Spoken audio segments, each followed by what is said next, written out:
GHMC పాలక మండలి సమావేశం కాసేపట్లో ప్రారంభం కానుంది. మేయర్, డిప్యూటీ మేయర్లు కాంగ్రెస్ పార్టీలో చేరిన తర్వాత తొలిసారిగా పాలక మండలి సమావేశం జరుగుతోంది. వర్షం, సహాయక చర్యలు, కుక్కలు, దోమల బెడద, సీజనల్ వ్యాధులు, జీహెచ్ఎంసీ అప్పులు, ఆర్థిక సంక్షోభంతో పాటు ట్యాక్స్ కలెక్షన్, టౌన్ ప్లానింగ్ అంశాలపైన చర్చించే అవకాశం ఉంది.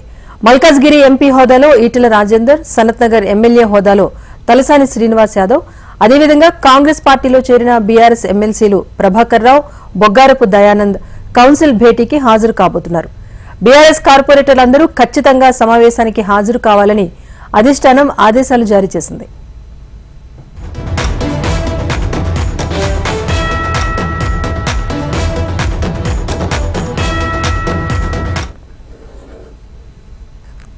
దానికి ప్రజా సమస్యలపైన పాలక మండలి చర్చించబోతున్న నేపథ్యంలో అక్కడి నుంచి మరింత సమాచారాన్ని మా ప్రతినిధి రామకృష్ణ అందిస్తారు.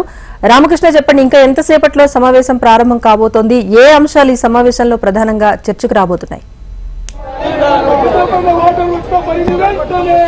మరి కాసేపట్లో జిహెచ్ఎంసీ కౌన్సిల్ సమావేశం జరగనున్నది.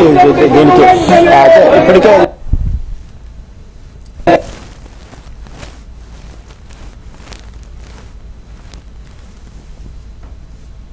పరిష్కారం కొంచెం పనిచేస్తామని చెప్తుంది. అయితే బీజేపీ కార్పొరేటర్లు మాత్రం ధర్నా చేస్తున్నారు. ఎందుకు చేస్తున్నారు అనే విషయాలు మనం అడుగుతాం. మేడం, ఎందుకు చేస్తాం మీరు ఈరోజు ఆందోళన చేస్తున్నారు? ఏమైంది?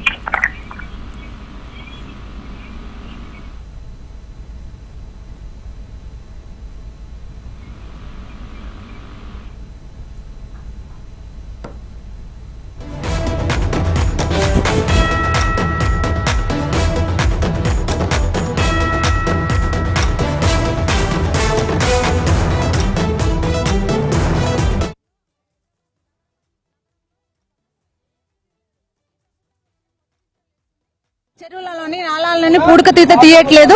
అది మేము ఈ విధంగా నిరసన తెలియజేస్తున్నాం.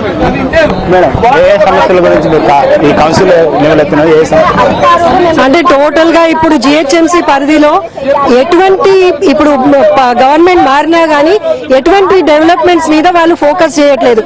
మరి మేమేమో ఎలక్టెడ్ రిప్రజెంటేటివ్స్ కాబట్టి మేము రోడ్డు మీద తిరగలేకపోతున్నాం. ఎటువంటి సమస్యలకు కూడా ఉన్న సమస్యలు ఫస్ట్ ఆఫ్ ఆల్ ఫుల్ గా సమస్యలు అన్ని డిపార్ట్మెంట్ కి పరంగా అన్ని సమస్యలే ఉన్నాయి. మెయిన్ గా యూజీడీ సమస్యలు, అదేమో ఇక్కడ జిహెచ్ఎంసీ మన కౌన్సిల్ లో ఆ క్వశ్చన్స్ వెయ్యనియరు. అలాగే మనం ట్యాక్స్ ఏమో ఫుల్ గా కలెక్ట్ చేస్తున్నాం. మరి పబ్లిక్ మనని ఏం అడుగుతారు? ఏం డెవలప్మెంట్ చేస్తున్నారు, మీరు ఏం చేసిండ్రు 3 ఏళ్లలో అంటే మేమేం జవాబు చెప్పుకోలేం. రోడ్ మీద తిరగలేక పరిస్థితి ఉన్నది. అసలు మొత్తం ఫండ్స్ ఎక్కడ పోతున్నాయి, ఎక్కడ డైవర్ట్ చేస్తున్నారు, ఇదంతా తప్పకుండా మనం ఇప్పుడు కొత్త ప్రభుత్వంని అడగదలుచుకున్నాం ఈ కౌన్సిల్ లో. మేము ఇది బీజేపీకి సంబంధించిన మాట అయితే కాంగ్రెస్ పార్టీ ప్రజా సమస్యలను అయితే గాలికి వదిలేసింది. ప్రజా సమస్యలను గాలికి వదిలేసి ప్రతినిధులను చేర్చుకోవడమే లక్ష్యంగా పనిచేస్తుంది. కాబట్టి ఈ సమస్యలన్నింటి పరిష్కారం కోసం మేము జిహెచ్ఎం కౌన్సిల్ లో చర్చిస్తామని బీజేపీ నేతలు చెప్పిన. అయితే ఇక్కడ బీఆర్ఎస్ కి సంబంధించిన కార్పొరేటర్లు వాళ్ళని అడిగి తెలుస్తున్నాం. మేడం, ఈరోజు కౌన్సిల్ సమావేశం నిర్వహిస్తున్నారు. కౌన్సిల్ సమావేశం మీరు ఏమేమి జిహెచ్ఎంసీ ఎలక్ట్రికల్ లైట్స్ ది ముఖ్యంగా మీకు ఈ విషయం నేను చెప్పదలుచుకున్నాను.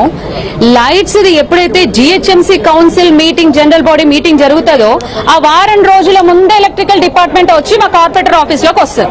అది అందరిని అడగండి, ఎవరినైనా చెప్తారు. కానీ వాళ్ళు వచ్చేసి మేడం మీ సమస్యలు ఎక్కడ ఉన్నాయి, మేడం మీకు ఎక్కడ రిక్వైర్మెంట్స్ ఉన్నాయని అడుగుతారు. కనీసం బెండ్ పైపులు అంటారు, అవి కూడా లేవు. వాస్తవం చెప్తున్నా, న్యూ ఎల్ఈడి లైట్స్ ఒక చిన్న కంప్లైంట్ ఇస్తే ఎల్ఈడి లైట్స్ ఒక కంప్లైంట్ కి దాదాపు 25 నుంచి 30 రోజులు పడుతుంది. ఆ బెండ్ పైపులు కానీ న్యూ లైట్లు పెట్టడానికి కూడా మెటీరియల్ కి కూడా రెస్పాండ్ అవ్వట్లేదు. అంటే ఏమనంటే ఇప్పుడు జనరల్ గా మా జనరల్ బాడీ మీటింగ్ వచ్చేసరికి ప్రతి కార్పొరేట్ ఆఫీస్ కి వస్తారు, సంతకాలు తీసుకొని పోతారు. ఏమనంటే మేడం ఇదేం ఎందుకు జనరల్ బాడీ మీటింగ్ లో మేము ఎక్కడేం క్వశ్చన్లు రైజ్ చేస్తాం అనేసి వాళ్ళ ఆలోచన మీద వచ్చి మా దగ్గర అడుగుతారు. ఇగో ఇది పద్ధతి, ఇలా జరుగుతుంది. ఇక నేను చెప్పేది ఏం లేదు. చెప్పండి, ఏ సమస్యలు మీరు ప్రధానంగా చర్చించారు? ఈరోజు ముఖ్యంగా వచ్చి డెవలప్మెంట్ విషయం, నాలా సిల్టింగ్ విషయం కూడా జరుగుతుంది. మీరైతే ఏదైతే ఉందో హెచ్ఎండబ్ల్యూ పొల్యూషన్ వాటర్, మెయిన్ గా ఇష్యూ పొల్యూషన్ వాటర్ ఉంది. మెయిన్ గా వచ్చేసి స్కీమ్స్, పెన్షన్స్ ఎవ్వరికి కూడా రావట్లేదు. ప్రజాప్రతినిధులతో ఎన్నుకోబడిన ప్రజా నిధులం కాబట్టి ప్రతి ఒక్కరు కూడా మమ్మల్ని బయటకు వచ్చి అడగడం జరుగుతుంది. మీ 2 BHK బెడ్రూమ్స్ ఇవ్వడం, వారికి కీస్ ఇవ్వకుండా వాళ్ళ దగ్గర నుంచి వీళ్ళు తీసుకోవడం, ఈ విధంగా. అదే విధంగా కాంటెస్టెడ్ ఎమ్మెల్యేలు, కాంటెస్టెడ్ కార్పొరేటర్లు వచ్చి వాళ్ళ తరఫు నుంచి కాంగ్రెస్ నుంచి ఫండ్స్ ఫండ్స్ రిలీజ్ చేసుకొని ఈ రోజు దారుణంగా డివిజన్స్ లలో ఎంటర్ అవుతుంది. అంటే వీళ్ళేం చెయ్యలేరు బీఆర్ఎస్, మేము చేస్తున్నాం అనే విధంగా ఈ రోజు కాంగ్రెస్ ప్రభుత్వం చేస్తుంది. ఎన్ని హామీలు ఇచ్చిండ్రు, ఒక 10 హామీలు ఇస్తే ఒక్క హామీ కూడా నెరవేర్చిండ్రా అని అడగండి. ముఖ్యంగా వచ్చేసి సంఖ్య లేని మేయర్ గారు ఏ విధంగా వారు మేయర్ కుర్చీలో కూర్చున్నారు అనేది మాకు సమస్య చెప్పండి. మేడం, మీ డివిజన్ పరిధిలో ఏ సమస్యలు ఎక్కువైతే వాటర్ ప్రాబ్లం ఉందండి. మా division Addagutta division water problem చాలా ఉంది. అట్లనే కరెంట్ ప్రాబ్లం కూడా ఉంది.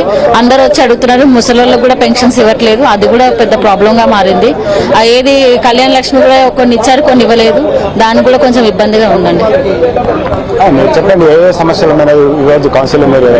చాలా సమస్యలు అంటే ఇప్పుడు తెలంగాణ ప్రభుత్వం గత 7 మాసాల నుంచి గవర్నమెంట్ వచ్చేసి 7 మాసాల నుండి గవర్నమెంట్ ఒక శ్వేతపత్రం రిలీజ్ చేయాలి. మేము చేసినామని ఒక ఫ్రీ బస్ ఒకటి తప్పితే ఫ్రీ బస్సులు పెంచాలని మేము కోరుకుంటాం. కానీ లక్షలాది కుటుంబాలు ఆటో కార్మికులు ఇలా రోడ్డు మీద పడరు కదా, వాళ్ళ గురించి ఎందుకు ఆలోచిస్తారు?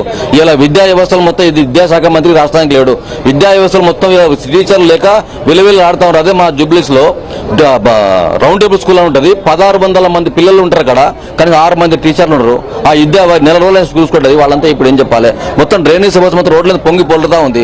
వాటర్ లేదు, అకాల వర్షాలు, దోమలతో విపరీతంగా కరుస్తా ఉంది. ఒక స్ట్రీట్ లైట్ ఒక్క సమస్య ఉండదు. మొత్తం ఈ గవర్నమెంట్ మొత్తం డిజాల్ అయ్యాలి తప్ప కానీ చేసే ఉపయోగం లేదు. ఒక్క పని చేసిన పాపం లేదు. ఇలా శ్వేతపత్రం రిలీజ్ చేయాలి. ఈ గవర్నమెంట్ వచ్చి మేము చేసినాం అని గర్వంగా చెప్పడానికి మరి ఏం లేదు చెప్పుకోనికి.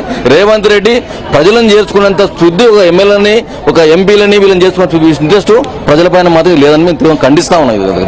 అంటే నగరంలో చాలా సమస్యలు ఉన్నాయి. డ్రైనేజ్ సమస్య ఉంది, వాటర్ సమస్య ఉంది, అయితే లైటింగ్ కూడా సరిగా సమస్యలు ఉన్నాయి. ఇలాంటి సమస్యలన్నీ గాలి కొద్దిలేసి ప్రభుత్వము ఏదైతే ఉందో జిహెచ్ఎంసీ పరిధిలోని కార్పొరేటర్లను ఎమ్మెల్యేలను పార్టీలో చేర్చుకోవడం మీద దృష్టి పెట్టలేదు. సంక్షేమం పాలన పైన ఎలాంటి దృష్టి పెట్టలేదు. అయితే ఈ కౌన్సిల్ సమావేశంలో సమస్యల పరిష్కారం కోసమే మేము పట్టుబడతామని బీఆర్ఎస్ బీజేపీకి సంబంధించిన కార్పొరేటర్లు చెప్తున్నారు. రామకృష్ణ.